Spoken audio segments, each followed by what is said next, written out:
या अल्पवयीन मुलीने आपल्या बॉयफ्रेंड बरोबर मिळून वडील आणि लहान भावाबरोबर अतिशय भयंकर कृत्य केले। आजकाल तरुण मुलं आणि मुली प्रेमाच्या नादामध्ये घरच्यांनाही विसरून जातात, मग त्या ठिकाणी ते काही करायला तयार होतात।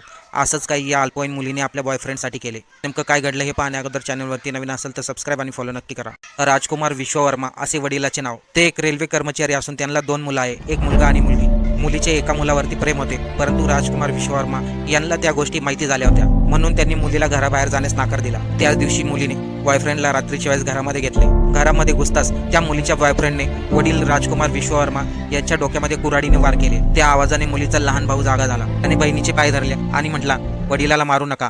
तरी देखील त्या बहिणीने कोणताही विचार न करता लहान भावाच्या डोक्यात देखील कुऱ्हाडीने वार केला। त्यानंतर त्याचा मृतदेह एका पॉलिथिन मध्ये गुंडाळून फ्रीजमध्ये ठेवण्यात आला। घरामध्ये मृतदेह असताना या दोघांनी त्या रात्री अनेक वेळा शारीरिक संबंध ठेवले। त्यानंतर हे दोघेही तिथून फरार झाले, परंतु पोलिसांनी जेव्हा यांना ताब्यात घेतले तेव्हा या सर्व घटनेचा उलगडा झाला। ही सर्व घटना